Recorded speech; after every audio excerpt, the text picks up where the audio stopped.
Buenos días, hermanos, el Señor les bendiga a todos. Amén. Es emocionante poder estar aquí una vez más. Yo dije la última vez que vine dije yo, a la tercera es la vencida. Dije, esta ya no me vuelven a invitar, pero esta es la cuarta vez. Hemos pasado la prueba. Sí, gracias al Señor que nos da la oportunidad, hermanos, de poderle servir. ¿Y cómo no servirle? ¿Cómo no servirle a un Dios tan bueno, tan misericordioso, tan maravilloso con cada uno de nosotros? El hermano estaba hablando acerca de inversionistas que vienen al país.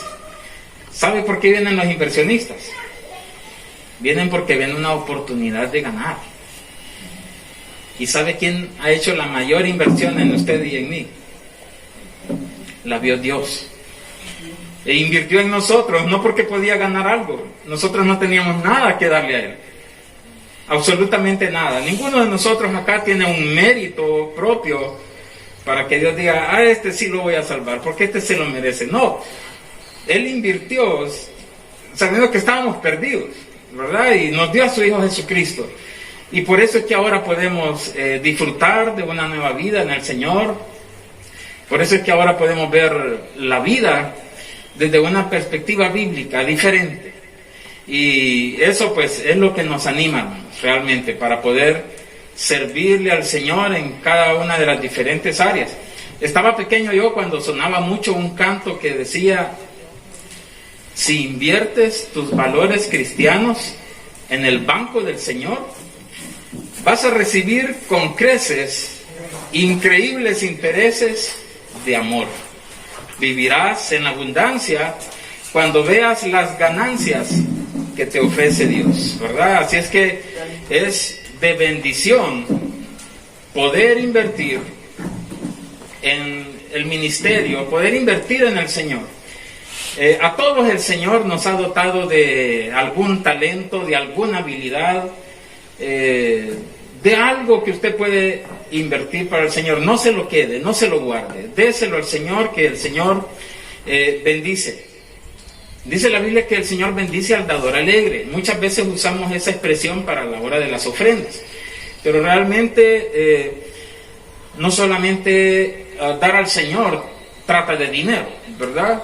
Trata de conocimientos, trata de habilidades y de talentos que Él mismo nos ha dado.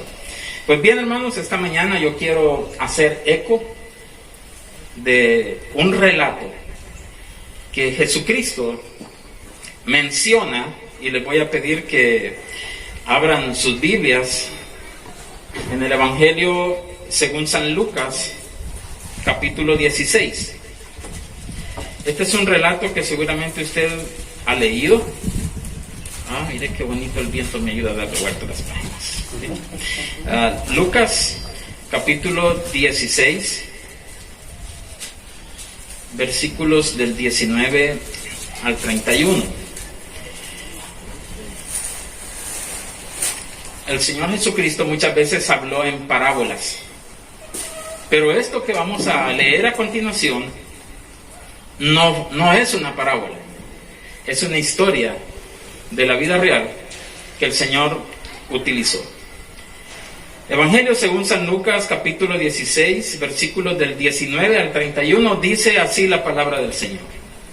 Había un hombre rico que se vestía de púrpura y de lino fino, y hacía cada día banquete con esplendidez. Había también un mendigo llamado Lázaro, que estaba echado a la puerta de aquel, lleno de llagas, y ansiaba saciarse de las migajas que caían de la mesa del rico, y aún los perros venían y le lamían las llagas. Aconteció, dice el versículo 22, que murió el mendigo y fue llevado por los ángeles al seno de Abraham, y murió también el rico y fue sepultado. Y en el Hades alzó sus ojos, estando en tormentos, y vio de lejos a Abraham y a Lázaro en su seno. Entonces él, dando voces, dijo: Padre Abraham, ten misericordia de mí, y envía a Lázaro para que moje la punta de su dedo en agua y refresque mi lengua, porque estoy atormentado en esta llama. Pero Abraham le dijo: hijo, acuérdate que recibiste tus bienes en tu vida y Lázaro también males. Pero ahora este es consolado aquí y tú atormentado. Además de todo esto, una gran cima está puesta entre nosotros y vosotros, de manera que los que quisieren pasar de aquí a vosotros no pueden, ni de allá pasar acá. Entonces le dijo: te ruego pues, padre, que le envíes a la casa de mi padre, porque tengo 5 hermanos, para que les testifique, a fin de que no vengan ellos también a este lugar de tormento. Y Abraham le dijo: a Moisés y a los profetas tienen, óiganlos. Él entonces dijo: no, padre Abraham, pero si alguno fuere a ellos de entre los muertos, se arrepentirán. Mas Abraham le dijo: si no oyen a Moisés y a los profetas, tampoco se persuadirán, aunque alguno se levantare de los muertos. Que el Señor bendiga la lectura de su palabra. Y es en esta porción, hermanos, que quiero que pensemos por un momento. Vamos a darle la bienvenida a los que se están sumando a esta hora. Pasen, hay lugares.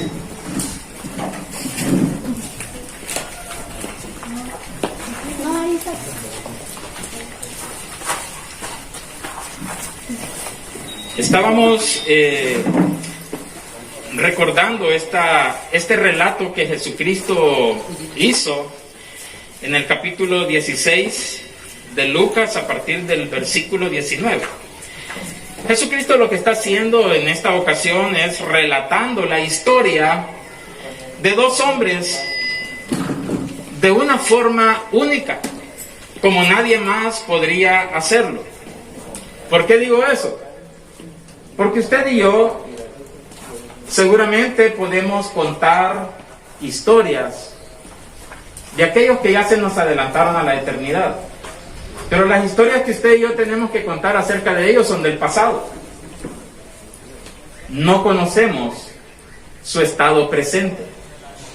Sin embargo, Jesucristo, como Hijo de Dios, como Dios mismo, como alguien que está en todas partes y que nada le es oculto, Él sí puede contar el relato de estos 2 hombres cuando estuvieron en vida y ahora que ambos han pasado a la eternidad.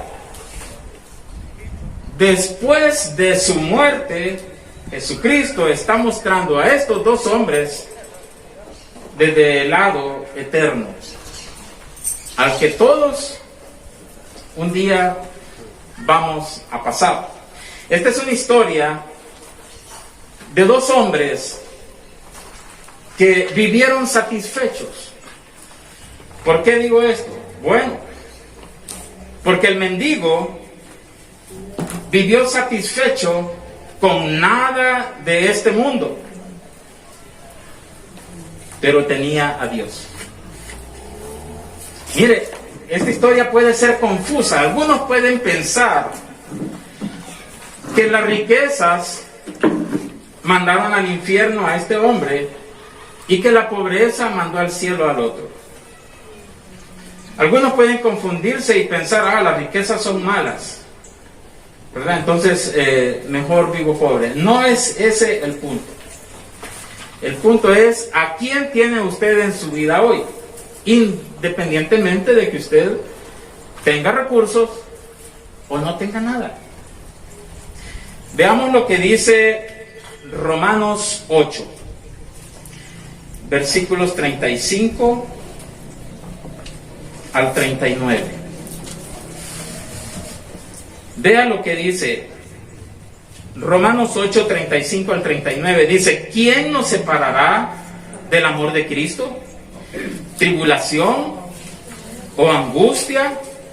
¿O persecución? ¿O hambre? ¿O desnudez? ¿O peligro? ¿O espada?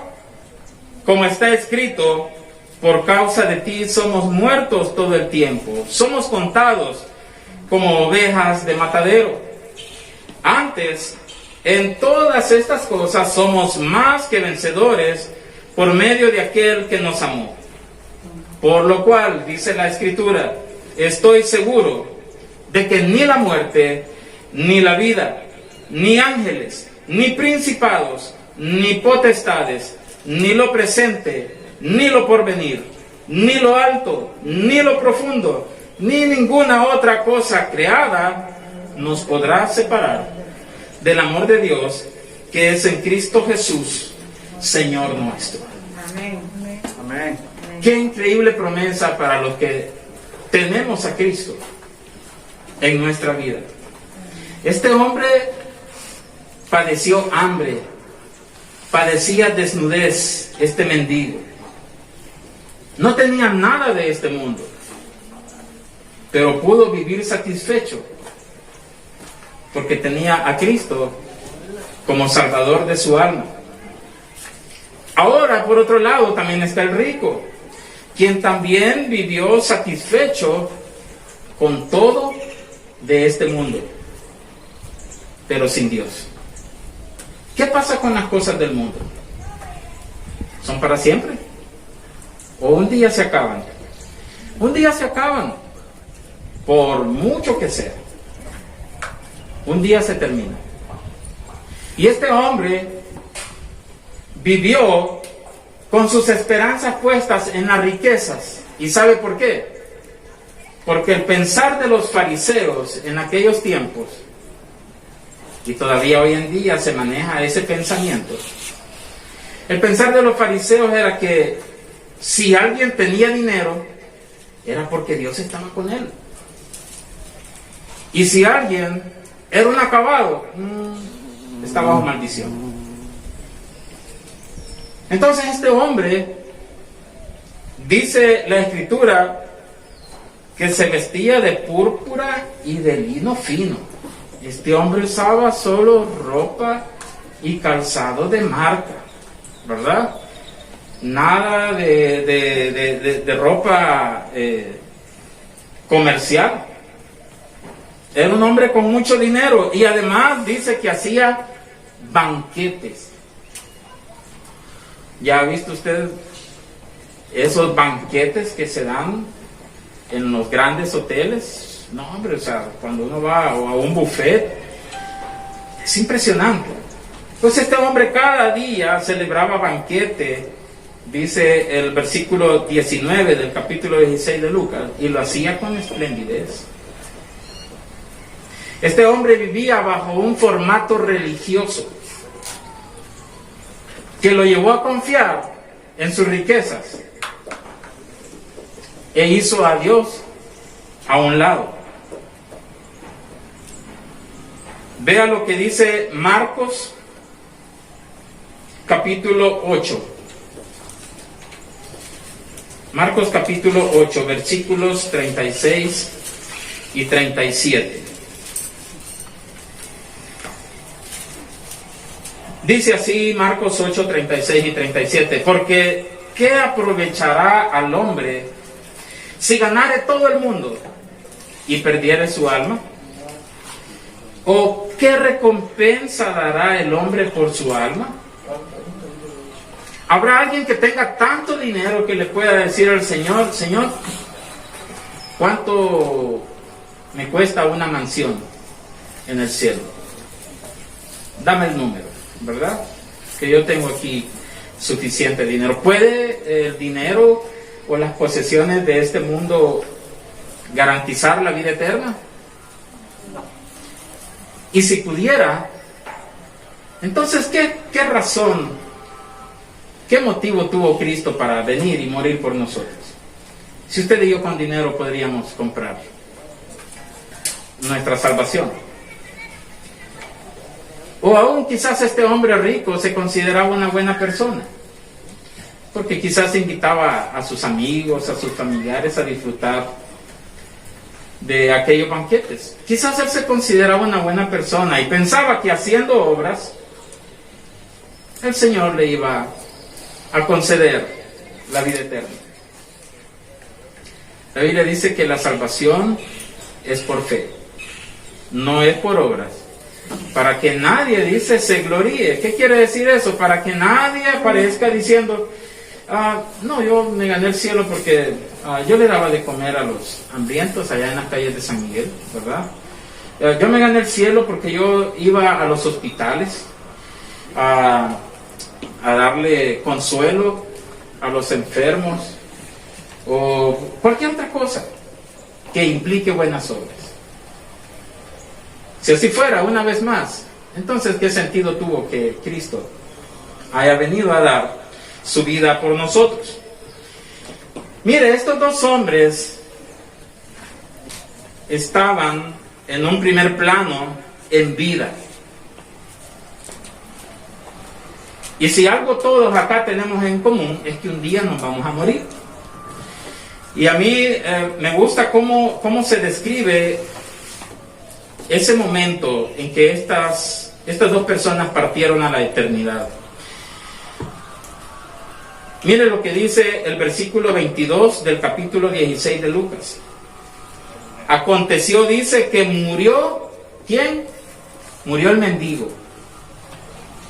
Y mire cómo lo describe. Y fue llevado por los ángeles al seno de Abraham. El otro día estaba escuchando una serie acerca del ministerio de los ángeles. Y es reconfortante, hermanos, saber que lo que hemos puesto nuestra fe en Cristo, no vamos solos en nuestro viaje a la eternidad. Ángeles vienen por usted y por mí cuando tengamos que partir de este mundo. Fue lo que sucedió con el mendigo. Pero además dice, y murió también el rico y fue sepultado. Así de sencillo. ¿Cómo Dios le da valor a lo que el mundo menosprecia?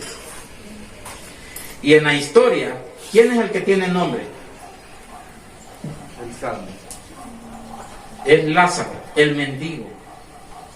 Ese es el que aparece con nombre en esta narrativa. ¿Y del rico? ¿Qué sabemos? Solo sabemos que era un hombre. Nosotros, se usa un dicho, un refrán que dice, tanto tienes, tanto vales. Nada tienes, nada vales. Así actuamos, lamentablemente, muchas veces los seres humanos. Vemos a alguien que su apariencia nos indica escasez. No le ponemos mucha atención, ¿verdad? Vemos a alguien que luce muy bien, que tiene una muy bonita casa, entonces nos interesa hacer amistad con él. Mira el Señor cómo es. Seguramente estos dos hombres habían escuchado acerca del Evangelio. Pero uno quiso poner su confianza en la religión que le decía, como tenés dinero, como sos rico, eso quiere decir que Dios está satisfecho contigo. Y quizás él preguntaba, ¿y ese hombre que se viene a poner todos los días allá a la puerta de mi casa? No, decía la religión. No, ese hombre es un pobre, ¿no ves que está todo enfermo? Seguramente ese hombre está bajo maldición. Así pensamos muchas veces. Pero mire, tan pronto murieron estos dos hombres, cambiaron las cosas. Radicalmente, cambiaron las cosas.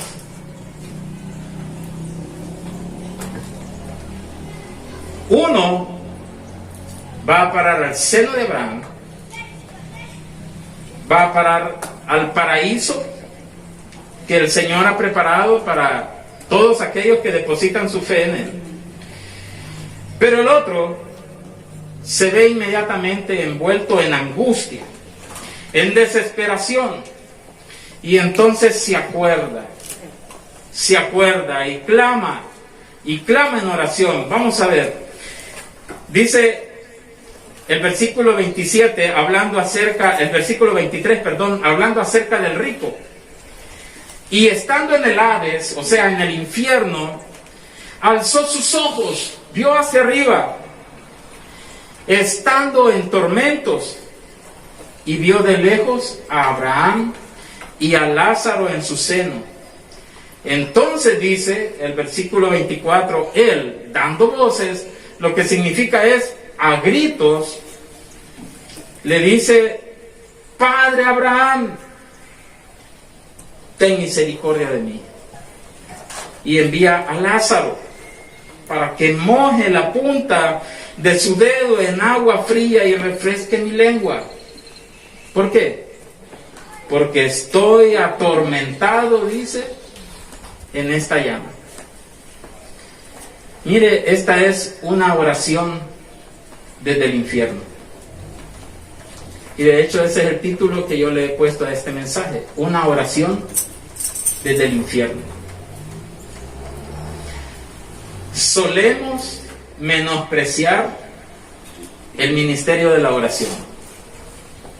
Los creyentes, los que tenemos acceso directo al trono de la gracia, solemos ver con cierta discriminación el ministerio de la oración. Y basta con que vaya usted a una iglesia, a su culto general, y lo va a encontrar lleno. Pero vaya al culto de oración de esa iglesia, y entonces usted va a ver que pareciera que son dos iglesias diferentes. Una grande que se reúne en el culto general y una muy chica que se reúne el día del culto de oración. Yo le aseguro que ahora mismo también gente que partió a la eternidad sin Cristo están clamando, porque es un lugar de tormento, es un lugar de sufrimiento, de desesperación. Y el Señor, dice la Biblia, que no quiere que ninguno perezca, sino que todos procedamos al arrepentimiento, a cambiar nuestra manera de pensar, a darle un giro a nuestra vida, a cambiar nuestro destino eterno, porque mientras nosotros no nos arrepentimos y no ponemos nuestra fe en Jesucristo, nuestro destino es la condenación. Ese destino es el que Dios quiere cambiar a través de Jesucristo. Y aquí vemos a este hombre demasiado tarde pidiendo misericordia. ¿Cuándo es el día de salvación según la Biblia? Hoy. Es hoy. Hoy es el día de salvación. ¿Por qué no mañana? ¿Por qué no el próximo domingo? ¿Por qué cree usted? Porque la vida no es ninguna garantía. La vida es hoy y mañana ya no puede ser. Estamos en mi familia a pocos días de cumplir un aniversario triste en nuestra familia. El 13 de marzo del año pasado, una de mis cuñadas, el Señor quiso llevársela. Ella estaba bien, ella estaba contenta, ella estaba saludable, se acababa de jubilar. Recuerdo sus palabras: por fin voy a disfrutar a mi hijo, que era el que tenía con ella, y a su hija, que ya está casada pero vive en el extranjero. Y yo la escuchaba muy emocionada con aquel sueño de que ya no iba a tener que estar atada a un trabajo, y nos decía: voy a comprar un carro y nos vamos a ir a pasear y todo. Y compró el carro, pero casi al mes de eso, y haciendo muchas cosas en su casa, remodelando su casa, haciendo muchos planes, un día se acostó y su hijo nos relata cómo esa noche ella le dice: hijo, hay que dar gracias a Dios, mira cuántas cosas tenemos. Estaban estrenando cama, estaban siendo muy bendecidos. No había indicios de nada que se pareciera a lo que iba a acontecer esa noche. Oraron y se acostaron a dormir, pero un infarto apareció y se la llevó. Y eso sacudió nuestra familia terriblemente, como no se imaginan. Éramos muy cercanos. Y es difícil aceptar la pérdida de un ser querido. Gracias a Dios ella fue con el Señor. El Señor quiso llevarla. ¿Cómo estaría este rico? ¿Él estaba pensando en que se iba a morir? Seguramente que no. Pues tenía mucho dinero, seguramente se alimentaba muy bien, entonces su salud quizás no era un problema. La Biblia no nos dice cuál fue la causa de su muerte. Pero él tuvo que partir también. Él tuvo que partir de este lugar. Y ahora quiero que veamos algunas cosas respecto a esta oración. Las circunstancias de esta oración de este hombre allá en el infierno pueden servirnos esta mañana para nuestra instrucción, hermanos y amigos que nos acompañan. Como muchas otras personas, seguramente él no se daba cuenta de las realidades espirituales durante su vida. Él vivió aferrado al materialismo. Y la razón de este desconocimiento de la realidad espiritual es que no había experimentado el nuevo nacimiento. Él no había vuelto a nacer. Él no había puesto su confianza en el Señor, la había puesto en su religión y en su dinero. Él oró fervorosamente, claro que sí. Su oración fue pura y sincera, habiendo visto su necesidad en ese momento. Dice que estaba en tormentos, dice el versículo 23. Pero ¿cuál fue el problema? Que lo hizo demasiado tarde. Durante el transcurso de su vida, seguramente oraba por rutina, ¿verdad? Una oración rutinaria. Siendo él un hombre religioso, seguramente estaba familiarizado con algún tipo de oración. Fría, formal, memorizada quizás. Quizás así lo hacía tanto en público como en privado. Seguramente sus oraciones eran mecánicas, vacías. A lo mejor fueron escritas, a lo mejor fueron espontáneas. Pero en este momento que vemos a este hombre rico, lo vemos orando con todas sus fuerzas, ya sin ayuda de un libro de oraciones, sin tener que recurrir a una oración memorizada, una de las oraciones más sinceras, pero más sin sentido a la vez. Ya no había más que hacer. Si tan solo este hombre hubiera orado fervorosamente mientras vivía en la tierra, seguramente no habría llegado al lugar de tormento, si hubiera tenido una relación íntima con Dios. ¿Sabe que el mensaje del Evangelio lo que le ofrece a usted es una relación personal con Dios? El mensaje del Evangelio nada tiene que ver con denominaciones, nada tiene que ver con cosas de este mundo. El mensaje del Evangelio tiene que ver con un regalo que Dios ofrece a través de Jesucristo. Y un regalo es gratis, hermano. ¿O usted alguna vez ha llevado un regalo a un amigo, a una amiga por su cumpleaños y le entrega el regalo y le dice, son $20? ¿Cómo? Entonces no es regalo. ¿Cómo no? Pero, no, entonces no es regalo. Un regalo siempre es gratis. Y con un regalo usted solo puede hacer dos cosas. O lo recibe o lo rechaza. No quiero nada de eso, ¿verdad? Yo estoy súper molesto con una persona y él me quiere contentar con algo. Pero como yo estoy enemistado con él, yo le digo, no, gracias. ¿Me lo está regalando? Sí, pero yo no lo quiero. Pero es tuyo, no lo quiero. O hago que lo recibo y lo guardo, ¿verdad? Me regaló una camisa, nunca más me la pongo, ¿verdad? Porque no lo quiero. ¿Sabe que esa es la misma actitud que usted y yo tenemos con el Señor cuando rechazamos el mensaje del Evangelio, cuando rechazamos a Jesucristo? La persona central del Evangelio es Jesucristo, nadie más. Porque Él fue el que murió por nuestros pecados, porque Él es Dios, porque Él era el único que podía pagar por sus pecados y por los míos, por los pecados de todo el mundo. Ahora bien, ¿puede usted pagar por sus pecados? Sí, pero ¿sabe cómo se pagan?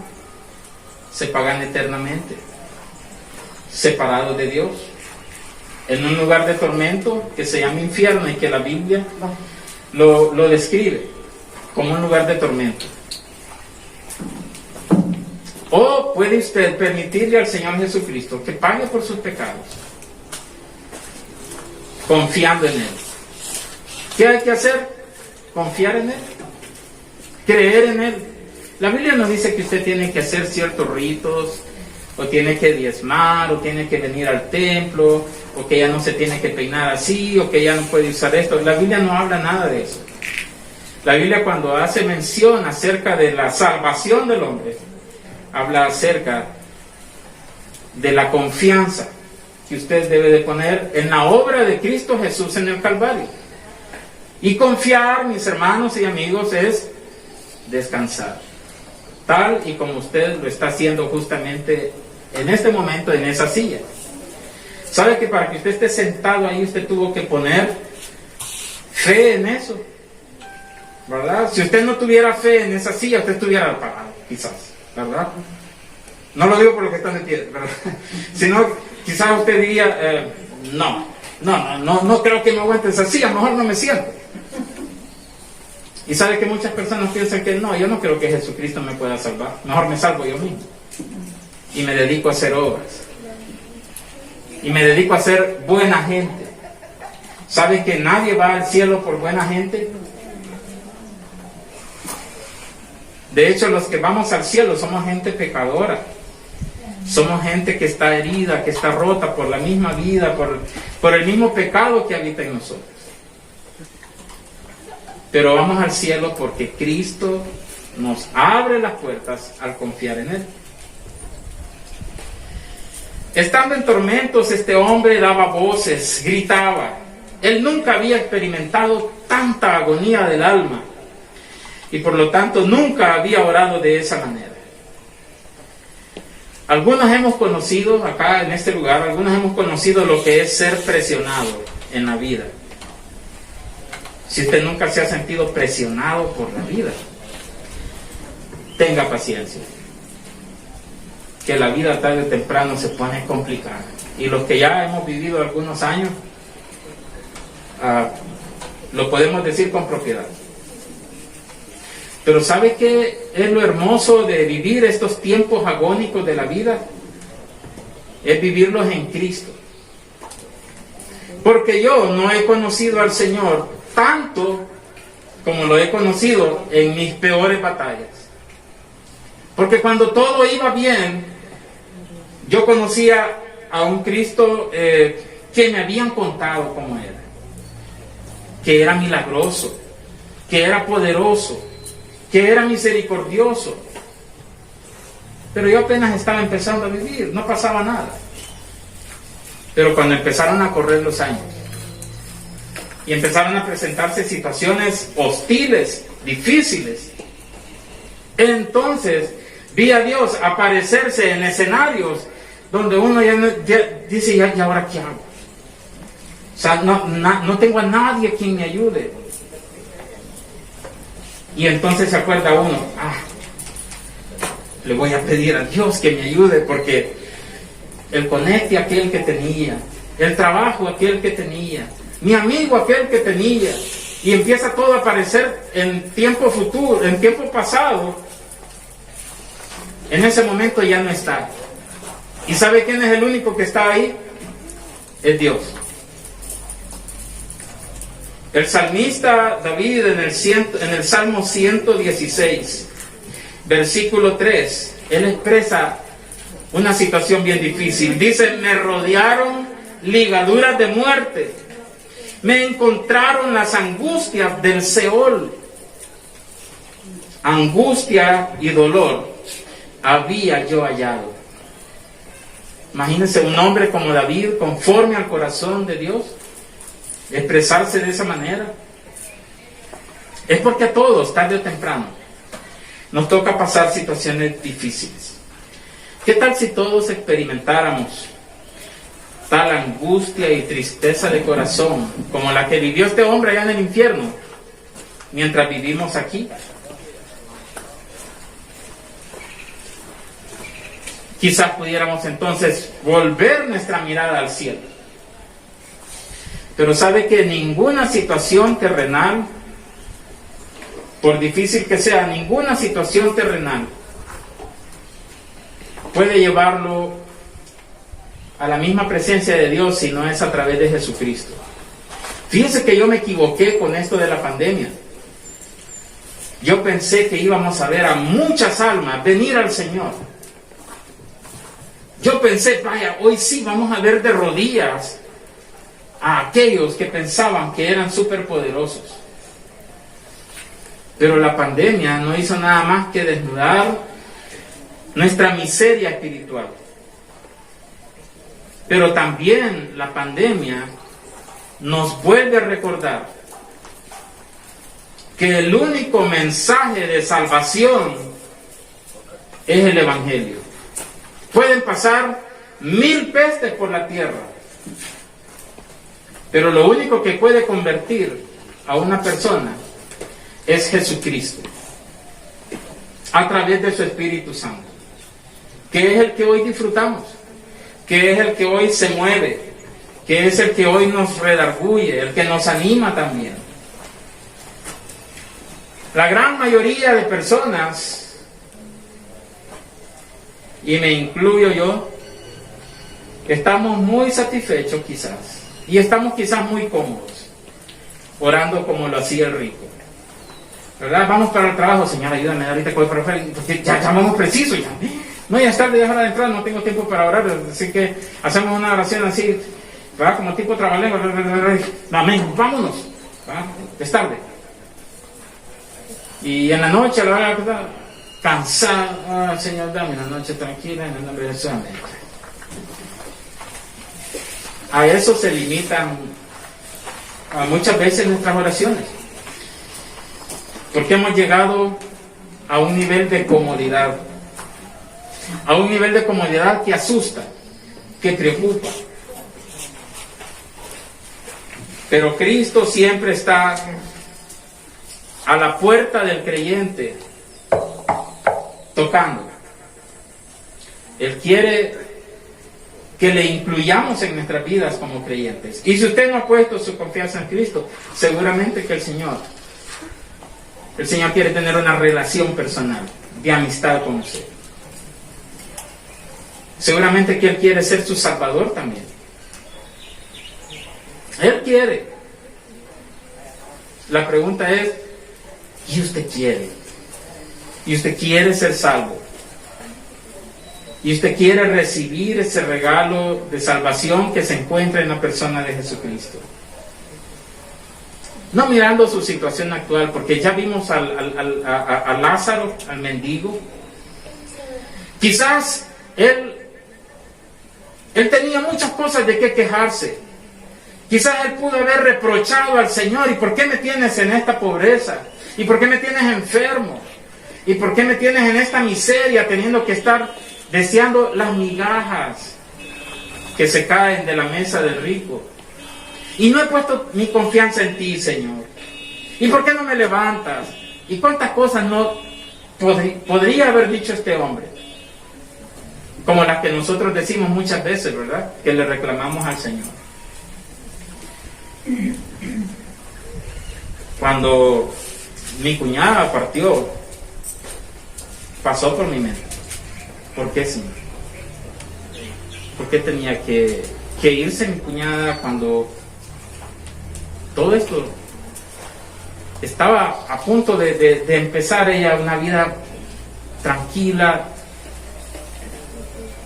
Pero los planes del Señor son perfectos. Él nos conoce. Y al fin de cuentas, la muerte para un creyente es ganancia. Este mundo solo es un mundo de preocupaciones, de tristeza, de dolor, de miseria. Si no, mírenos a todos aquí enmascarados, ¿verdad? Cosa que hace un año pues no la tuviéramos. ¿Pero por qué estamos así? Porque hay un virus, una cosa tan minúscula que ha puesto a temblar al mundo entero y a los países más poderosos. ¿Le gusta a usted andar enmascarado? No. A mí tampoco. ¿Pero qué nos queda, pues? ¿Qué nos queda? Si estamos en un mundo caído, en un mundo de pecado, en un mundo de dolor. Lo bueno es que este mundo no es para siempre. Lo malo es que si usted no pone su confianza en Cristo, esto va para peor. Pero en Cristo, siempre, lo mejor está por venir. Amén. Notamos con tristeza que este hombre oró demasiado tarde. Es triste ver a una persona, hermanos, no salva, viviendo en paz y conforme con la naturaleza, ¿verdad? Con la vida que le rodea. Solo con cosas de este mundo hay gente que piensa que están tranquilos. Si no, mire a los famosos, a los que ganan millones de dólares. Ellos aparentemente están tranquilos, ellos no buscan de Dios, porque tienen todo lo que necesitan, tienen todo lo que quieren, pero todas son cosas de este mundo que se acaban. Como creyentes, como iglesia de Dios, anhelamos, deseamos ver personas movidas por el conocimiento de Dios y de su Hijo Jesucristo, orando con fervor, orando con dolor en el alma y diciéndole: Señor, sé propicio a mí, pecador. Porque el Señor no tiene que hacer nada por nosotros, porque nosotros en nuestra condición de pecado, nosotros somos enemigos de Dios. Pero esa es la gracia. La gracia es el favor de Dios para alguien que no la merece, ni se la puede ganar. Y usted y yo estamos en esa posición. Ni merecemos la gracia de Dios, ni podemos ganarla.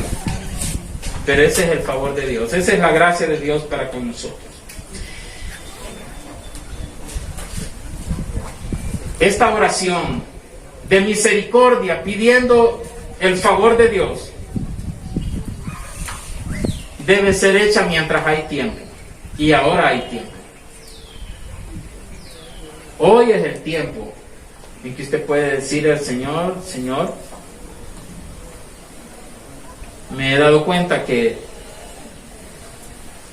mi pecado me separa de ti. Necesito a Jesucristo en mi vida. Quiero confiar en la obra de Cristo.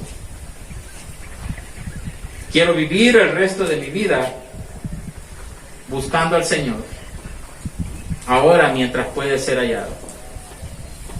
Yo no sé cuál es su condición. Yo no sé aquí quiénes son creyentes, quiénes no lo son aún. Yo le puedo asegurar que ser creyente no tiene nada que ver con ser de una denominación u otra, o estar 24/7 en una iglesia o no. Ser creyente, ser salvo, tiene que ver con una condición más elevada que las cosas de este mundo. Sí, como iglesia estamos llamados a servirle al Señor, y el punto de encuentro de los creyentes es la iglesia. Y si usted supiera el gozo que se siente cuando nos podemos reunir como iglesia para servir al Señor. Esto bien pudiera ser un club también. Y pudiéramos ser muy buenos amigos y planificar cosas bonitas por hacer, como lo hacen los clubes. Pero ¿sabe cuál es la gran diferencia entre un club o una organización con una iglesia? Es que en la iglesia está la presencia de Dios. Y lo decía al principio, ¿verdad? Donde están 2 o 3 congregados en mi nombre, dice el Señor, ahí estoy yo. Y esa es una promesa de Dios. Y el Señor no miente. Y yo le creo a Él. Pregunta, ¿querrá usted esta mañana confiar en el Señor? Confiarle a Él su alma. Confiarle a Él su destino eterno. Si no lo hace hoy, quizás mañana sea demasiado tarde. Quizás mañana su oración ya no tenga sentido. Ahora es que usted puede clamar al Señor.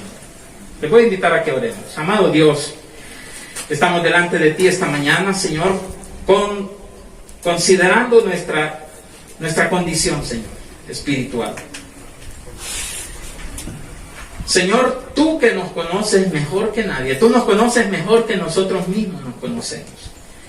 Nuestro corazón es engañoso y nos engaña a nosotros mismos. Pero tú sabes, Señor, realmente quiénes somos y en qué condiciones estamos en esta mañana delante de ti. Padre, entendemos que tu deseo es que todos, Señor, vengamos a tus pies, que todos nos arrepintamos, Señor, y que aseguremos nuestro destino eterno en Cristo Jesús, que anclemos nuestra alma en Él. Pero también entendemos que la corriente de este mundo, que la influencia satánica, Señor, porque no viene de otra parte, más que de Satanás, la influencia que nos detiene a confiar en ti. Señor, ayúdanos a depositar nuestra confianza, a descansar, Señor, en la obra de Cristo Jesús en el Calvario. Y que esta mañana se desate fiesta en los cielos, porque tu palabra dice que cuando un pecador se arrepiente, hay fiesta ahí arriba. Permite, Señor, que tu Espíritu Santo nos convenza, Señor, nos redarguya de todo pecado. Permite, Señor, que tu palabra, como espada de doble filo, pueda cortar, Señor, toda cadena de pecado que nos tiene atados, que nos tiene esclavizados, y que esta mañana podamos salir libres en Cristo Jesús. Señor, bendice la vida de cada uno de los que estamos acá.